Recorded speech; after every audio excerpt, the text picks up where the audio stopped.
الحمدللہ رب العالمین، الصلاۃ والسلام علی رسولہ الامین وآلہ واصحابہ اجمعین والعاقبۃ للمتقین۔ محترم خواتین و حضرات، سامعین و ناظرین، السلام علیکم ورحمۃ اللہ وبرکاتہ۔ اعوذ باللہ من الشیطان الرجیم، بسم اللہ الرحمن الرحیم۔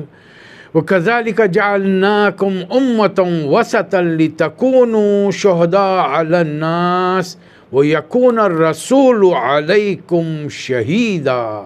صدق اللہ مولانا العظیم۔ دوسرا پارہ، آج اس کا مختصر خلاصہ انشاءاللہ آپ کی خدمت میں پیش کرنے کی میں سعادت حاصل کروں گا۔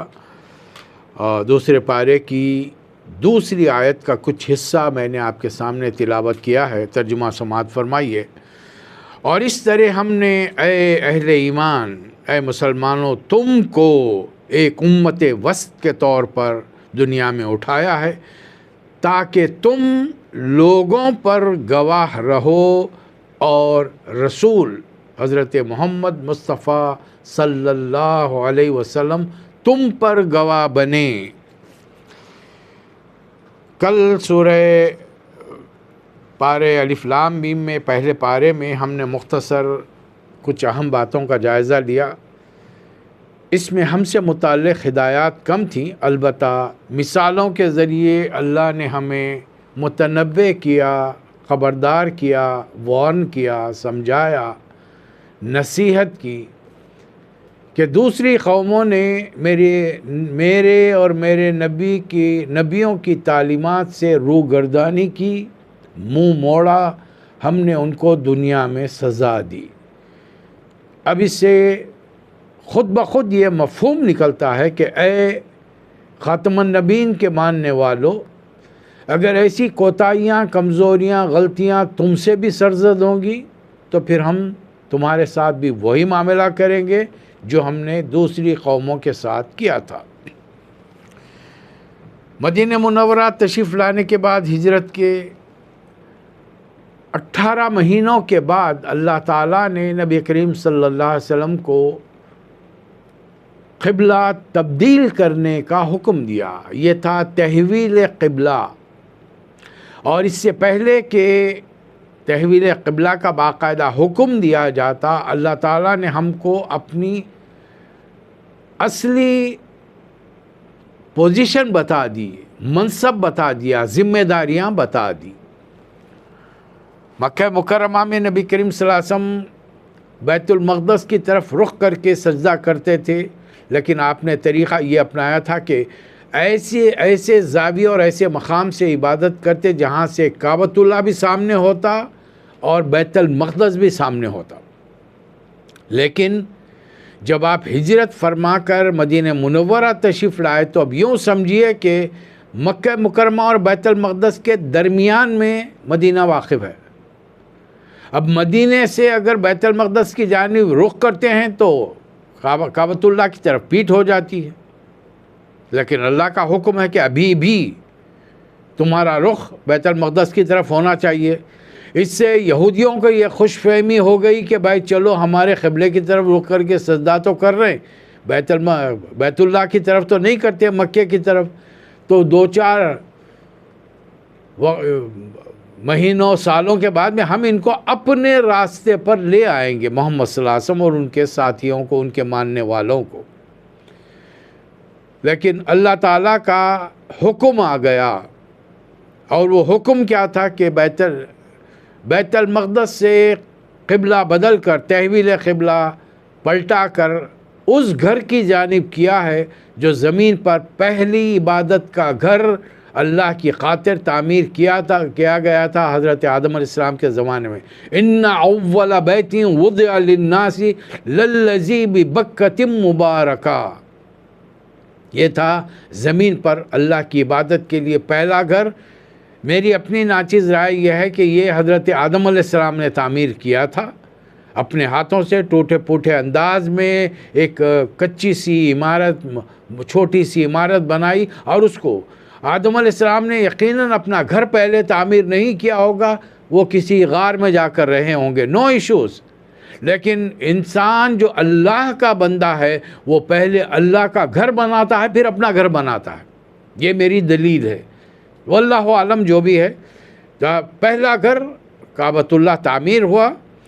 اب ہر نبی کے امتیوں نے اپنے علاقوں میں بھی عبادت گاہیں بنائی تو اس کا رخ کعبے ہی کی طرف رکھا. آج بھی آپ دنیا میں جائیے، دنیا بھر کے عبادت گاہوں کا، مختلف قوموں کی ماننے والوں کا رخ اگر آپ دیکھیں گے تو ان کا ڈائریکشن کعبۃ اللہ کی طرف رخ کرتا ہوا نظر آئے گا.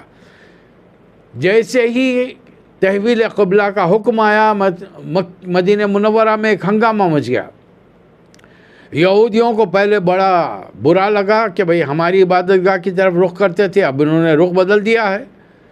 اور نئے نئے مدینے میں ایمان لانے والوں کو تشویش ہو گئی، یہ کیا ہے؟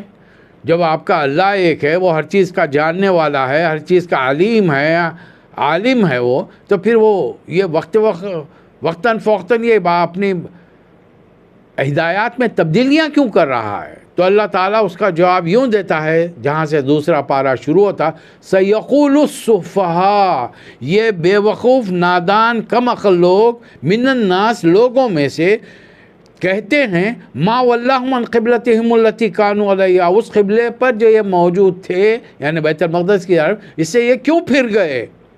بڑا پیارا جواب دیا اللہ کی جانب سے. اے نبی صلی اللہ علیہ وسلم آپ جواب دیجئے، قُلْ لِلَّهِ الْمَشْرِقُ وَالْمَغْرِبُ، جب کائنات پوری اللہ کی ہے تو مشرق و مغرب میں یہ کوئی سمت ہے، ڈائریکشن ہے، یا اللہ کی خاص رہنے کی جگہیں ہیں؟ اللہ ہر جگہ موجود ہے، اس کی قدرت ہر جگہ موجود ہے. اللہ مشرق میں بھی ہے، مغرب میں بھی ہے، اور جس کو چاہتا ہے وہ ہدایت کا سیدھا راستہ بتاتا ہے. انسانوں کو جو اہمیت سے بات سمجھائی جا رہی ہے وہ صرف اتنی ہے کہ حکم کی اہمیت ہے، چیزوں کی اہمیت نہیں ہے.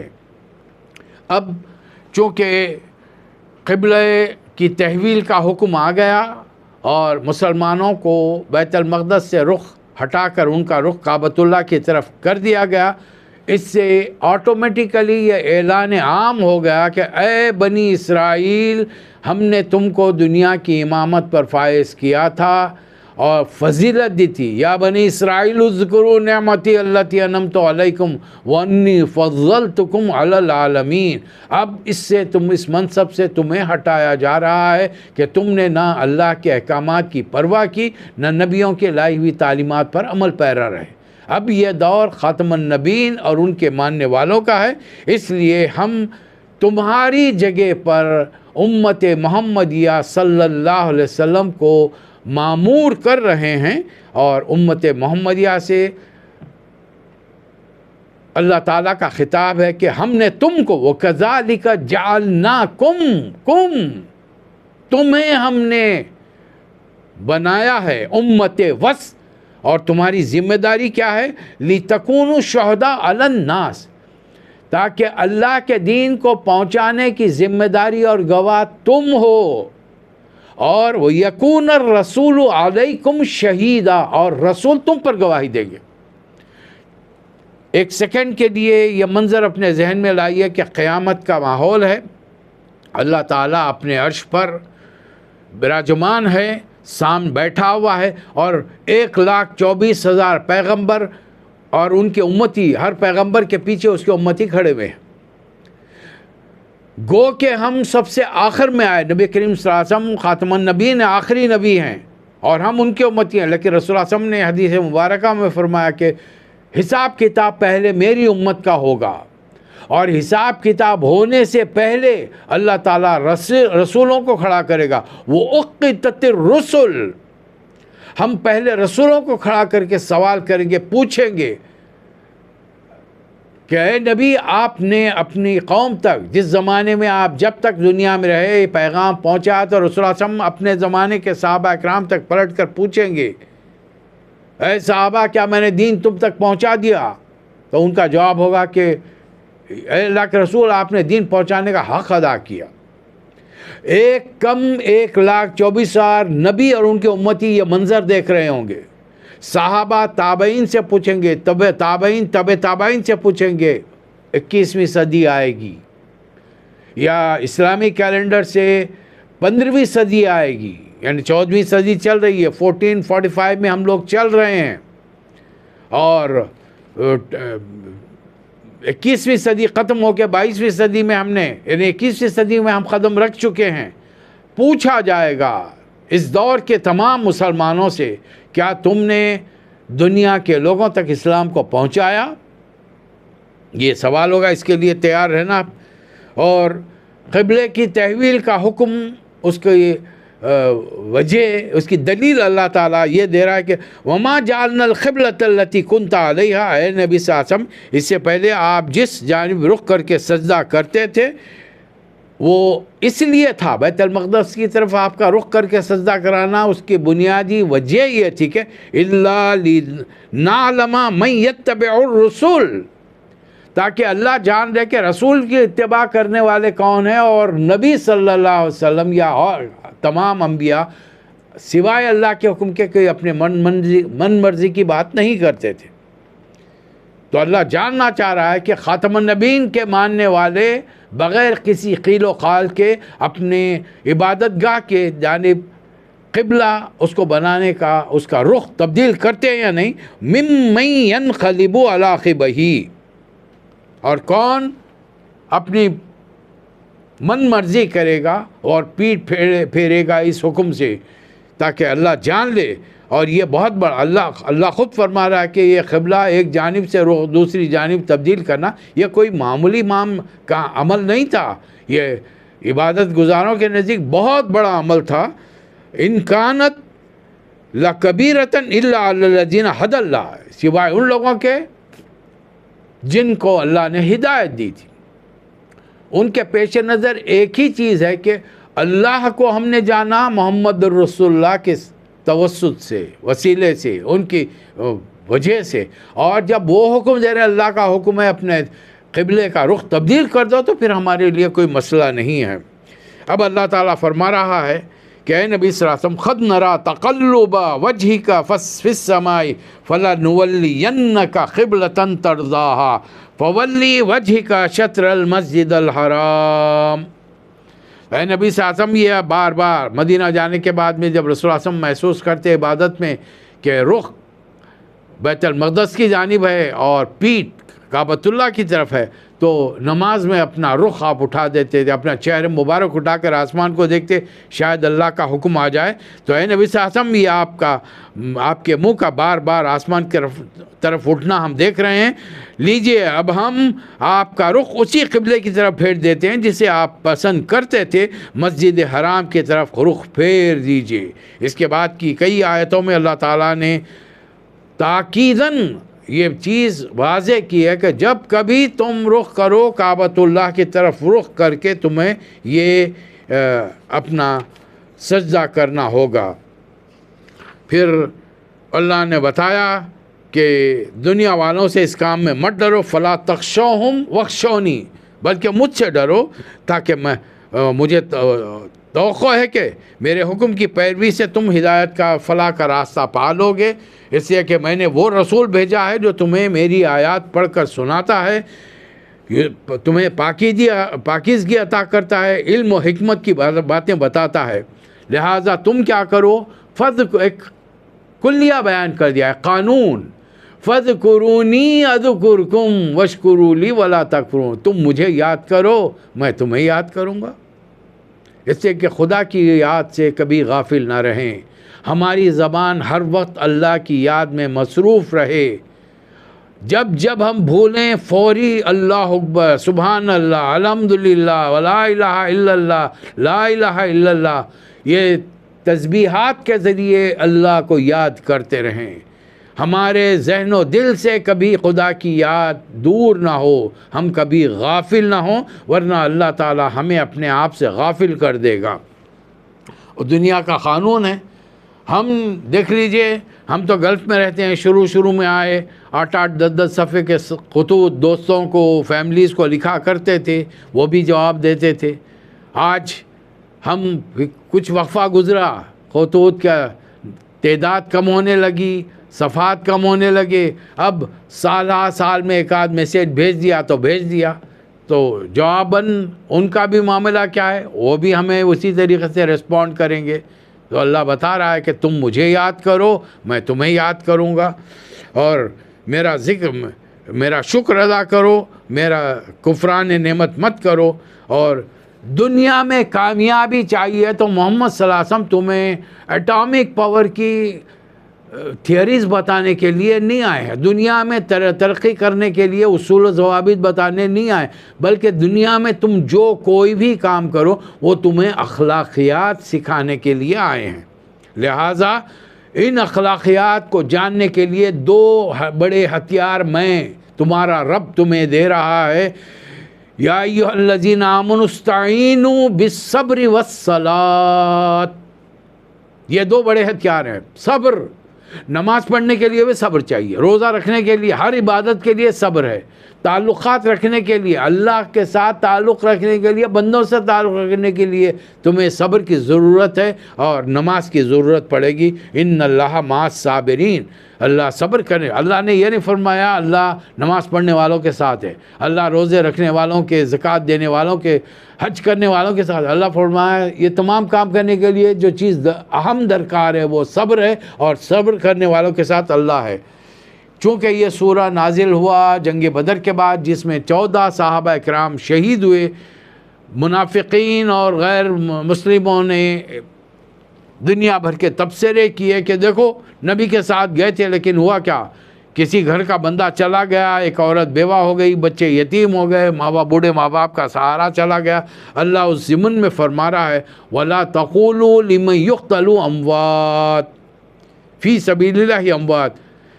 جو لوگ اللہ کے راستے میں مارے جائیں انہیں مردہ مت کہو، بل احیاء، وہ حیات ہیں، وہ زندہ ہیں. ہاں، امت مسلمہ کے ایک بڑے طبقے نے یہاں تک کی آیت کو لے لیا، اگلا حصہ فراموش کر دیا. بلکہ جنگ بدر کے بعد جب نبی کریم صلی اللہ علیہ وسلم نے مسلمانوں کی تدفین کی، نماز جنازہ پڑھائی، اور جب یہ مشرکین کے لاشوں کو ایک گڑھے میں ڈالا گیا تو اس گڑھے کے قریب جا کر نبی کریم صلی اللہ علیہ وسلم نے ان سے ایک سوال کیا، اے یا اہل القلیب، اے گڑھے والو، میں نے، اللہ نے مجھ سے جتنے وعدے کیے تھے میرے رب نے، میں نے پورے پائے. کیا میں نے اللہ کی جانب سے جو وعدے تم سے کیے تھے، کیا تم اب اس کو پورا پا رہے ہو کہ خبر میں تمہارا امتحان شروع ہو جائے گا، سزائیں شروع ہو جائیں گی، عذاب شروع ہو جائے گا. حضرت عمر فاروق نے عرض کیا کہ یا رسول اللہ آپ مردوں سے مخاطب ہیں؟ فرمایا کہ اے عمر، جیسے تم سن رہے ہو میری آواز، اسی طریقے سے اللہ میری آواز کو ان مشرکین تک پہنچا رہا ہے. لیکن امت مسلمہ کے ایک طبقے نے ان کے معنی و مفہوم کو سمجھنے کے بجائے اس کا غلط مفہوم لے لیا، الٹی حجت بازی شروع کی اور کہنے لگے کیا جب ابو جہل، عتبہ، شیبہ یہ بات سن سکتے ہیں تو ہمارے پیر صاحب، ہمارے بابا صاحب، ہمارے حضرت جی بات کیوں نہیں سن سکتے؟ کتنی عجیب بات ہے.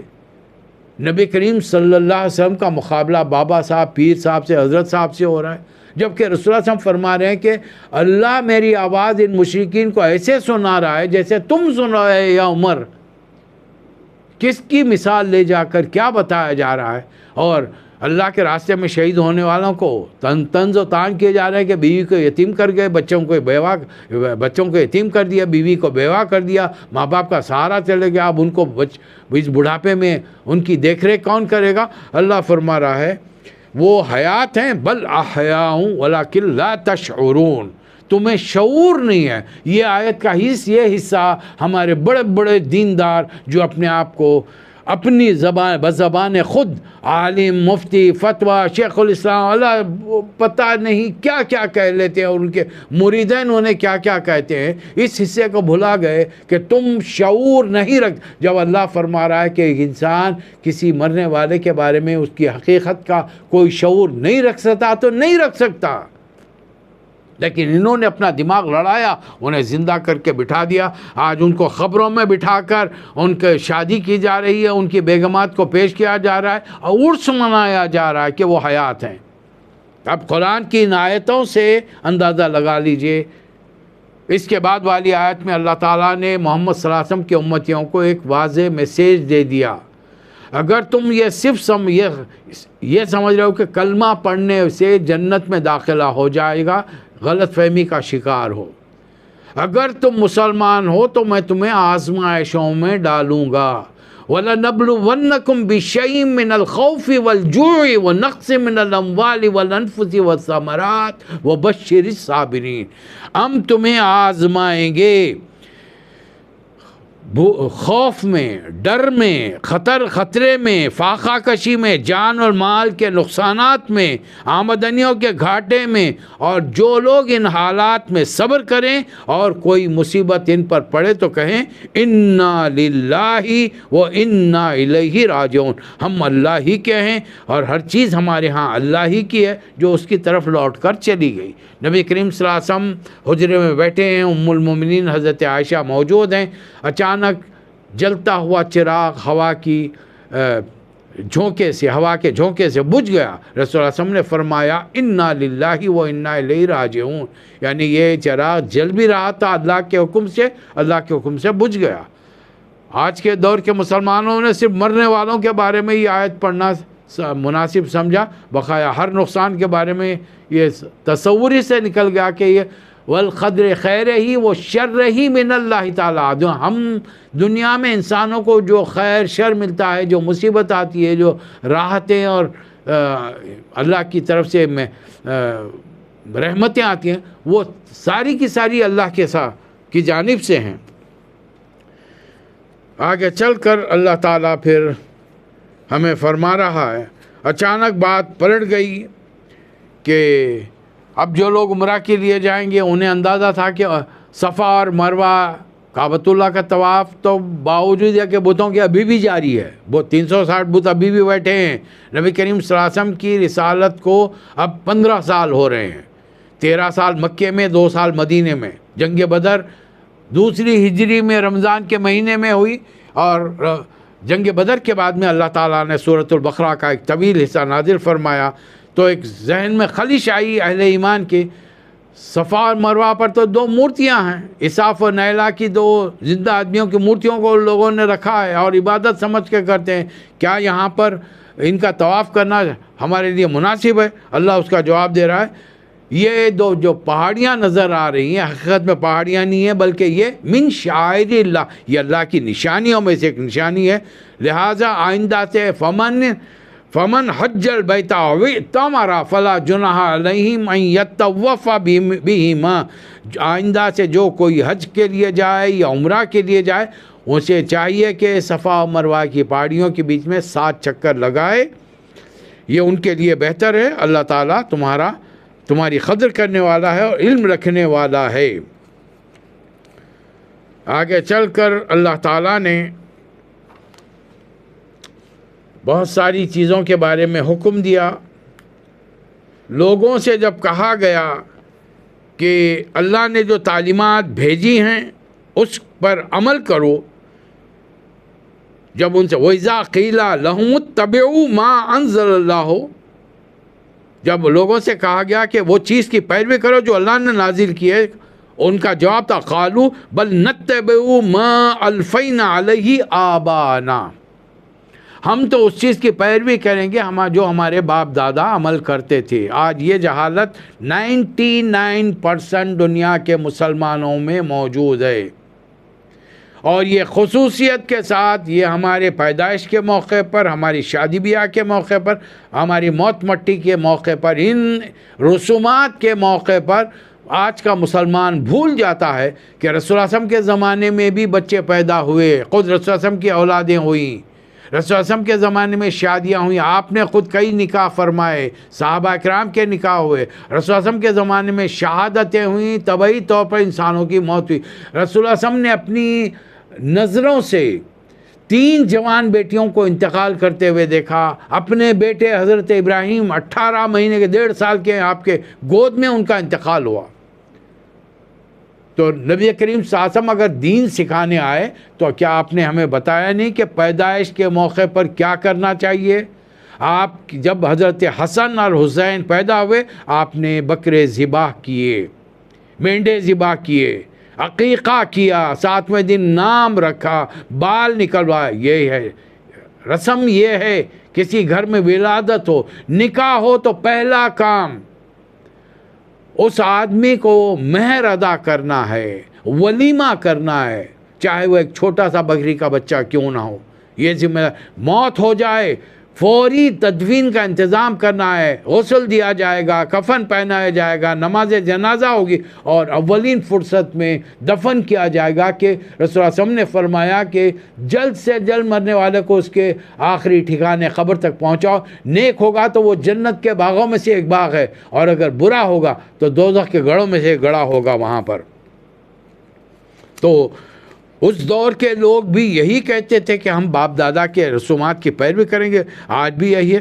اور اللہ جواب میں فرما رہا اولو کان آباؤہم لا یعقلون شیئا ولا یہتدون. چاہے ان کے باپ دادا عقل سے کام نہ لیتے ہوں اور ہدایت کے راستے پر نہ ہوں، تب بھی وہ اس راستے پر چلتے رہیں گے. اللہ اب حکم دے رہا ہے کھانے پینے کے ضمن میں، یا اے لوگوں جو ایمان لائے ہو، کھاؤ طیبات کو جو ہم نے تمہیں رزق دیا ہے، اللہ کا شکر ادا کرو، اس کے علاوہ کسی کی بندگی نہ کرو. حرام چیزیں تمہارے لیے کیا ہیں؟ انما حرم علیکم المیتۃ والدم ولحم الخنزیر وما اہل به لغیر اللہ. وہ جو چیزیں کی پابندی ہے تم پر وہ ہے کہ مردار مت کھاؤ، خون مت کھاؤ، سور کا گوشت سے پرہیز کرو، اور کوئی ایسی چیز نہ کھاؤ جس پر اللہ کے سوا کسی اور کا نام لیا گیا ہو. آج بر صغیر میں ایسی بے شمار بزرگوں کی قبریں ہیں جہاں پر منتیں مانگ کر لوگ جا کر ذبح کرتے ہیں. میں حوالہ دے رہا ہوں معرف القرآن مولانا مفتی شفیع رحمۃ اللہ علیہ. انہوں نے 8 جلدوں کی تفسیر لکھی ہے، اور سورہ بقرہ کی اس آیت کی تفسیر میں وہ فرماتے ہیں جو کوئی قربانی کرتے وقت اللہ کا نام ضرور لے، لیکن نیت دل میں یہ ہو کہ میرا یہ کام فلاں بزرگ، فلاں پیر، فلاں بابا صاحب کی وجہ سے ہوا ہے، یہ سارا عمل حرام ہے. یہ کھانا اور کھلانا حرام ہے. اللہ کو انسانی جان اتنی محبوب ہے کہ وہ جن چیزوں کو حرام کرتا ہے وہی چیزیں کھانے کی اجازت دیتا ہے جب انسان کو کھانے پینے کے لیے نہ ملے اور اس کی جان کا خطرہ نظر آئے. تو اللہ فرماتا ہے فَمَنِ اسْتُرَّ غَيْرَ بَاغٍ وَلَا عَادٍ فَلَا إِثْمَ عَلَيْهِ. اگر جان خطرے میں ہو تو ان چیزوں کو اتنا کھائے کہ اس سے جان بچ جائے، تو اللہ بڑا غفور اور رحیم ہے. اللہ فرما رہا ہے کہ یہ تمہارا مشرق یا مغرب کی طرف رخ کرنا یہ نیکی نہیں ہے، یہ آیت بر کہلاتی ہے. وَلَكِنَّ الْبِرَّ، اصل نیکی یہ ہے کہ من آمن باللہ، ایک اللہ پر ایمان لاؤ، آخرت پر ایمان لاؤ، اللہ کے فرشتوں پر، کتابوں پر، نبیوں پر. اور یہ تو ایمانیات ہیں. اب کرنے کا جو کام ہے اللہ یہاں سے گنا وَآتَ الْمَالَ عَلَىٰ حُبِّهِ، اللہ کی محبت میں جو اللہ نے جو مال تمہیں دیا ہے کس پہ خرچ کرو؟ ذوی القربیٰ، قریب کے رشتہ داروں میں، باپ کے رشتہ دار ددیال والے، ماں کے رشتہ دار ننیال والے، بیوی کے رشتہ دار سسرال والے، والیتامیٰ والمساکین وابن السبیل والسائلین وفی الرقاب. یہ ہے دنیا میں کرانے کا اصل کام جو نبی سکھانے کے لیے آئے تھے. عبادات، نماز، روزہ، حج، زکوٰۃ، یہ فرائض ہیں اللہ کی جانب سے عائد کرنے. زمین پر رہتے ہوئے تمہیں ان تمام لوگوں کی خبر گیری کرنی ہوگی، ان کی تکلیف میں، ان کی بیماری میں، ان کی مفلسی میں، ہر اعتبار سے ان کی تمہیں مدد کرنی پڑے گی. اب آئیے 4 جگہ پر لفظ کتبہ آئے گا، اس پر غور فرمائیے. ہم لوگ ہر سال رمضان کی تلاوت سنتے ہیں، رمضان میں سال میں کئی مرتبہ قرآن مجید کا دور کرتے ہیں. یہ 4 آیتوں پر سے ہم گزرتے ہیں. پہلی آیت کا نمبر ہے 178، اور خطاب کس سے ہے سنیے. یا ایھا الذین آمنوا، اے لوگو جو ابھی محمد صلی اللہ علیہ وسلم پر ایمان لائے ہو، کتب علیکم القصاص، تم پر قصاص فرض کر دیا گیا ہے. کتبہ لکھ دیا گیا ہے. قصاص کیا ہے؟ ایک آدمی نے دوسرے آدمی کو قتل کیا. وجوہات کئی ہو سکتی ہیں، جائیداد کے معاملے میں، عورت کے معاملے میں، کرسی کے معاملے میں، ذرے سے جذبے میں، غصے میں آ کر اپنی انانیت کے معاملے میں ایک نے دوسرے کو قتل کیا. اب قتل جو قاتل ہے اس کو حکومت قتل کرے گی، اسلامی حکومت قتل کرے گی، دوسری نہیں. اور آج دنیا میں یہ قانون بنانے کی کوشش ہو رہی ہے کہ قاتل کو بچانے کے لیے ایڑی چوٹی کا زور لگا دیا جائے اور اس کو پاگل ثابت کر دیں تاکہ عدالت اسے موت کی سزا نہ دے. جبکہ اللہ کا حکم ہے انسان کو قتل کرنے والے قاتل کو چاہے وہ خود قتل کرے یا کسی کے ذریعے پیسہ دے کر قتل کرائے، اصل جو ماسٹر مائنڈ ہوگا اسے قتل کیا جائے گا. اور اس کے لیے تفصیل کیا بتائی؟ الحر بالحر والعبد بالعبد والانثى بالانثى. عورت نے قتل کیا عورت قتل کی جائے گی، غلام نے قتل کیا غلام نے، آزاد نے قتل کیا آزاد.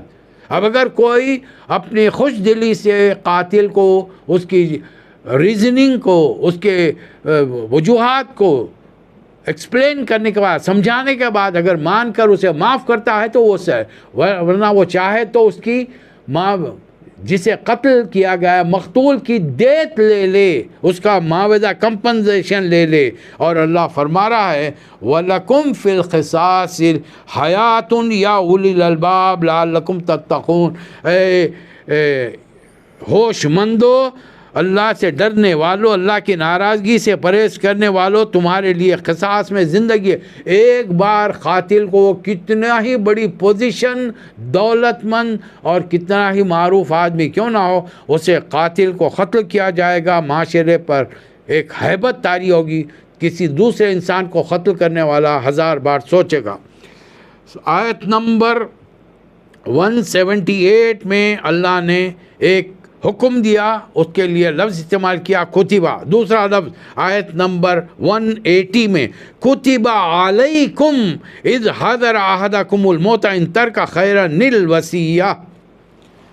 یہ گو کہ یہ آیت اس وقت منسوخ ہے کہ اللہ نے اس میں وصیت کرنے کا انسان کو حکم دیا ہے. وہ لوگ جو صاحب مال ہیں، صاحب جائیداد ہیں، اپنے والدین کے لیے، اقربین کے لیے وصیت کریں. لیکن چونکہ بعد والی آیات میں اللہ تعالیٰ نے سورہ نساء میں ہر ایک کا حق مقرر کر دیا ہے. کسی بھی دولت مند انسان کا انتقال ہوگا تو اس کی جائیداد میں سے کیا حصہ والدین کا، بیوی کا، بچوں، بیٹوں کا، بیٹیوں کا، عزیز اقارب کا ہوگا، بھائی بہنوں کا ہوگا، وہ چونکہ دے. اب یہ آیت منسوخ سمجھی جائے گی.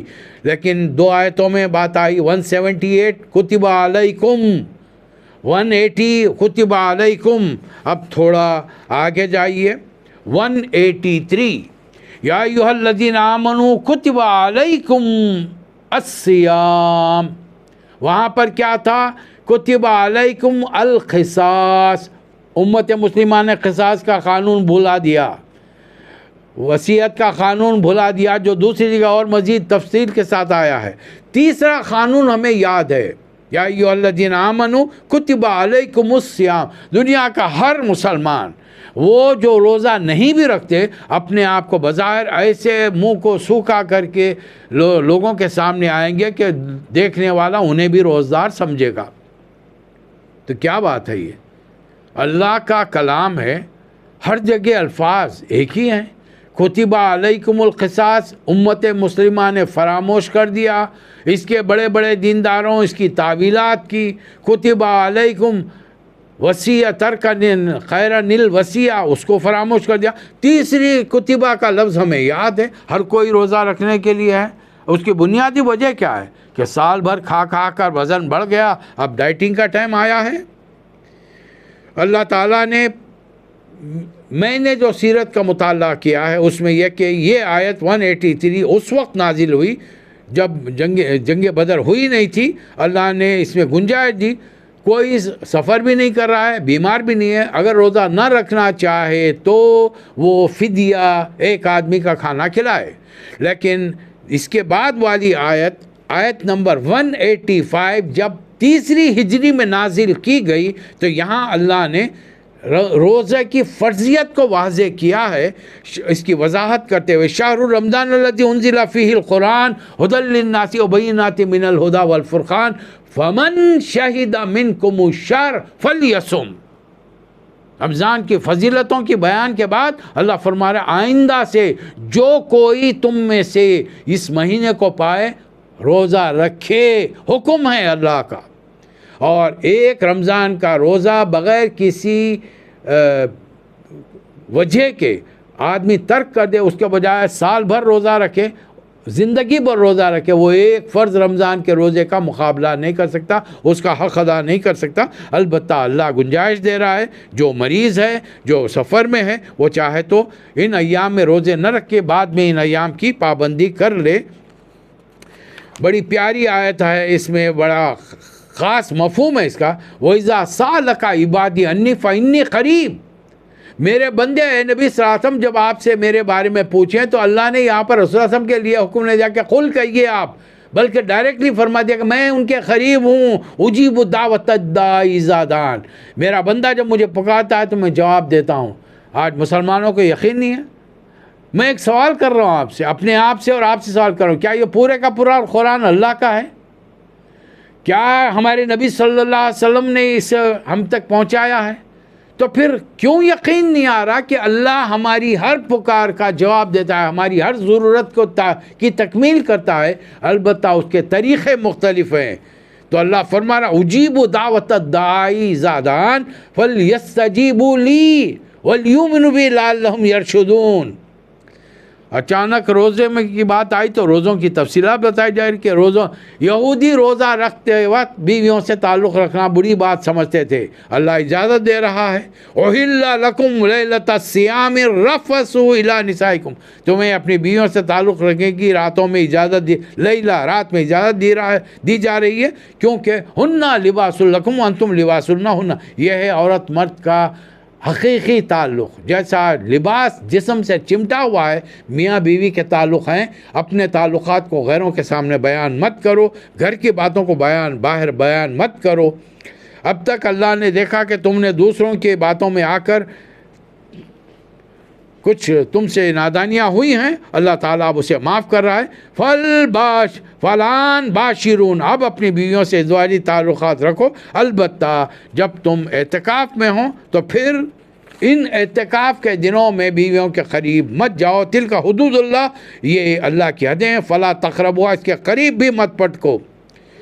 ایک سوال کیا گیا نبی کریم صلی اللہ علیہ وسلم سے، یسألونک عن الاہلہ، یہ چاند کی گھٹتی بڑھتی شکلوں کے بارے میں آپ سے سوال کر رہے ہیں، قل، اے نبی سے آپ میری جانب سے جواب دیجئے، ہی مواقیت للناس والحج، یہ کیلنڈر ہے، مسلمانوں کا کیلنڈر ہے، چاند کی تاریخوں کے مطابق اسلامی کیلنڈر ہوگا، اسی کے مطابق چاند دیکھ کر رمضان شروع کیا جائے گا، چاند دیکھ کر شوال کے پہلی کو عید منائی جائے گی، انہی تاریخوں، چاند کی تاریخوں ہی سے حج کے ایام مقرر کیے جائیں گے۔ دنیا کے کوئی اور کیلنڈر ہمیں استعمال کرنے کی ضرورت نہیں ہے۔ اب دنیاوی تعلیم میں اللہ بتا رہا ہے کہ نیکی یہ نہیں کہ تم اپنے گھروں میں پیچھے پہ سفر سے لوگ آتے تو عرب پیچھے کی دیوار پھاند کر گھر میں داخل ہوتے تھے، اللہ فرما رہا ہے کہ وَاتُوا الْبُيُوتَ مِنْ أَبْوَابِهَا، اپنے گھروں میں۔ دیکھیے پوری دنیا داری کی تعلیم دی جا رہی ہے، گھر میں آؤ کھٹکا دے کر آؤ، سلام کرو، کھٹکا اس لیے دو کہ تمہارے گھر میں کوئی بھی نہیں رہتا، ماں رہتی ہے، بہنیں رہتی ہیں، عزیز اقارب رہتے ہیں، کہیں بے پردگی نہ ہو جائے، کہیں ان کو ناشائستہ حالت میں تم نہ دیکھ لو، اور جیسے ہی گھر میں داخل ہو اجازت لے کر کھٹکا لگا کر گھر والوں کو سلام کرو، اسے کہ جو جنہ موجود ہوتے ہیں، جو فرشتے موجود ہیں، وہ ان کو سلام ہو اور وہ تمہیں کسی قسم کا نقصان نہ پہنچا سکیں۔ اللہ تعالیٰ ہمیں اجازت دے رہا ہے کہ اگر دشمن تم سے لڑنے کے لیے آئے تو تم بھی دشمن سے لڑائی کرو، قتال کرو، لیکن زیادتی مت کرو۔ وہ جہاں کہیں بھی ہو تم پر چھپ کے حملہ کریں، انہیں پکڑو، انہیں مارو، چاہے وہ مسجد حرام، وَلَا تُقَاتِلُوهُمْ عِنْدَ الْمَسْجِدِ الْحَرَامِ، مسجد حرام کے پاس ان سے قتال مت کرو، حَتَّى يُقَاتِلُوكُمْ، اگر وہ تم سے وہاں بھی قتال کرنے سے، جنگ کرنے سے باز نہ آئے، تم ان سے تو کیا کرو وہاں پر، فَاقْتُلُوهُمْ، کعبے کے پاس ہی ان کی گردنیں اڑاؤ۔ کیوں؟ کذالک جزاء الکافرین، یہ ان کافروں کی جزا ہے۔ اب یہاں پر مختلف احکامات دیتے ہوئے اللہ تعالیٰ ہمیں حکم دے رہا ہے کہ وَأَتِمُّوا الْحَجَّ وَالْعُمْرَةَ لِلَّهِ۔ لوگ عموماً جب حج پہ جاتے ہیں، ہم بھی حال ہی میں میرے کچھ احباب عمرہ کے لیے گئے، وہ پوچھتے ہیں کہ ہم عمرہ والد کے نام پہ، والدہ کے نام پہ کریں۔ میں نے انہیں تجویز دی تھی کہ بھائی آپ جو بھی عبادت کریں اللہ کے لیے کریں اور دعا کریں، اللہ اس کا ثواب 1,00,000 آدمیوں تک پہنچائیں، اللہ پہنچائے گا۔ بھئی اللہ کا حساب دنیا کے لوگوں کی طرح، دنیا کی مخلوقات کی طرح نہیں ہے، وہ خالق ہے ہمارا۔ اور یہاں پر دلیل مجھے مل رہی ہے، وَأَتِمُّوا الْحَجَّ وَالْعُمْرَةَ لِلَّهِ۔ اپنے سارے عمرے، سارے حج جتنے بار بھی تم کر رہے، حالانکہ میں آپ کو بتا دوں نبی کریم صلی اللہ علیہ وسلم نے صرف ایک حج اور ایک عمرہ کیا، آپ کے لائے ہوئے شریعت اور نئے طرز حج کے مناسک کے ساتھ ایک ہی حج کیا۔ اس لیے ایک کیجئے، بقایا اللہ نے مواقع بھی دیے ہوں، وہ اللہ کے بندوں پر خرچ کیجئے، چاہے وہ مسلم ہو یا غیر مسلم، ان کی ضرورتوں میں کام آئیے تاکہ وہ لوگ اسلام کی طرف راغب ہوں۔ اور جان لیجئے کہ غیر مسلم بندہ بھی اللہ کی الخلق عیال اللہ، یہ تمام زمین کی مخلوقات، درند چرند پرند و انسان، یہ سب اللہ کی عیال ہیں، اللہ کے خاندان والے ہیں۔ جو اللہ کے اہل خاندان کے ساتھ اچھا سلوک کرے گا، اللہ اس کے ساتھ بہترین سلوک کرے گا۔ اور اپنی قربانیوں کو ان کے قربان گاہ تک پہنچنے کا موقع دو۔ اور اگر حج کے دوران میں تمہیں کوئی تکلیف ہو یا سر منڈانے میں انہیں کوئی مسئلہ پیش آ رہا ہو تو اس کے عوض میں وہ روزے رکھے یا صدقہ دے یا قربانیاں دے۔ جو حج کے لیے کچھ باتیں یہاں بتائی جا رہی ہیں، اور حج کے لیے بتایا گیا الحج اشہر معلومات، اور یہ حج کے مہینے سب کو معلوم ہے، 3 مہینے ہیں، ذوالقعدہ، ذوالحجہ، محرم۔ حالانکہ حج ہوتا ہے صرف ذوالحجہ میں، وہ بھی حج کے صرف 5 یا 6 دن ہیں۔ 8 ذوالحجہ سے حج شروع ہوگا، 9، 10، 11، 12 یا 13، 6 دن ایام حج کے ایام الحج ہیں۔ ایک ایک دن کا اس میں الگ الگ نام ہے۔ تو حج کے لیے جانے والے کو خبردار رہنا چاہیے کہ حج کے دوران میں اس سے کوئی شہوانی جنسی فعل، بد عملی، لڑائی جھگڑے کی بات نہ ہو، بلکہ جب وہ حج کے لیے جائے تو یہ نہیں کہ نکل کر چلا جائے، لوگوں سے بھیک مانگتا رہے، لوگوں سے مانگ کر اپنا پیٹ بھرے اور راستے کے خرچ پورے کرے، بلکہ پورے احتیاط کے ساتھ سفر کا سامان زیادہ راہ لے کر جائے اور تجارت کا سامان لے جا کر وہاں پر تجارت بھی کرے۔ تو آج ہم یہاں پر کچھ باتوں کا ذکر کر کے بات کو روکیں گے۔ اللہ تعالیٰ اب ہمیں حکم دے رہا ہے کہ لوگوں تک جب اللہ کی بات پہنچائی جاتی ہے تو وہ چونکہ بہت ہی بدبخت ہوتا ہے، الد الخصام، وہ اللہ کی باتوں پر عمل نہیں کرتا، اور جو اللہ کی باتوں پر عمل نہیں کرتا وہ زمین میں فساد کرتا ہے اور انسانوں کی نسل کو مارنے کی کوشش کرتا ہے، زمین پر جو فصلیں ہوتی ہیں انہیں برباد کرتا ہے۔ اس کے برخلاف جو لوگ اللہ کی خاطر اپنے اس کی دین پر چلتے ہیں، اللہ ایسے میں لوگوں پر بہت ہی مہربان ہے۔ اے لوگوں جو ایمان لائے ہو، دین میں چھوڑ پکڑ مت کرو، بلکہ ادخلوا فی السلم کافہ، ہر چیز کو جو تمہیں معلوم نہیں ہے قرآن و حدیث سے معلوم کرنے کی کوشش کرو، اور اس دین میں مکمل طور پر داخل ہو جاؤ۔ پھر اللہ کا حکم یہ ہے کہ کیا تم نے جنت میں داخلے کو اتنا آسان سمجھ رکھا ہے، جبکہ تم سے پہلے کی قوموں کو اللہ نے مصیبتوں میں ڈال کر آزمایا، اور وقت کے رسول ایمان والے پکار اٹھے اللہ کی مدد کب آئے گی؟ اللہ کی مدد ان کے بڑی قریب تھی۔ پھر ایک سوال کیا گیا کہ کیا خرچ کریں گے؟ اللہ فرما رہا ہے جو کچھ تمہیں خرچ کرنا ہو، پہلے نمبر پر والدین، اقربین، یتامہ، مساکین وابن السبیل۔ اب ایک اور حکم آ گیا، کتب علیکم القتال، یہ دیکھ لیجئے آیت نمبر 178 سے لے کر 216 تک 4 مرتبہ اللہ نے کتب علیکم کا حکم دیا۔ یہ چوتھی آیت، چوتھی حکم امت مسلمہ نے اور اس کے بڑے بڑے دینداروں نے اس کے لیے تعویلات کر کے ہمارے ذہنوں سے محو کر دیا، اور آج امت مسلمہ انتہائی بزدل ہو چکی ہے۔ آج امت مسلمہ کی خواتین جب حاملہ ہوتی ہیں تو ان کی آرزو تمنا کبھی نہیں ہوتی کہ ان کا بیٹا خالد بن ولید، محمد بن قاسم، طارق بن زیاد، صلاح الدین ایوبی بنے۔ اگر کوئی خواہش ہوتی ہے تو دنیاوی قسم کی ہوتی ہے۔ اللہ فرما رہا ہے، یہ لوگ آپ سے سوال کرتے ہیں کہ کیا حرام مہینوں میں قتال جائز ہے؟ فرمایا حرام مہینوں میں قتال کرنا بری بات ہے، لیکن اللہ کے راستے سے روکنا اور بہت بڑی بات ہے۔ پھر ایک سوال کیا گیا شراب کے ضمن میں، پہلا حکم آیا کہ کیا شراب کے ضمن میں اللہ کیا حکم دے رہا ہے؟ یسألونک عن الخمر والمیسر قل فیہما اسم، اس میں گناہ بہت زیادہ ہے، تھوڑا سا فائدہ ہے، لیکن وہ اسمہما اکبر من نفعہما، اس کا گناہ اس کے نفع سے بہت زیادہ ہے۔ وہ پوچھتے ہیں کہ کیا خرچ کریں؟ قل العفو، جو بھی تمہاری ضرورتوں سے بچ جائے اس کو خرچ کرو۔ یہاں پر ہم اپنی بات ختم کریں گے۔ اللہ تعالیٰ مجھے اور آپ کو توفیق عطا فرمائے۔ وآخر الدعوانا ان الحمد للہ رب العالمین۔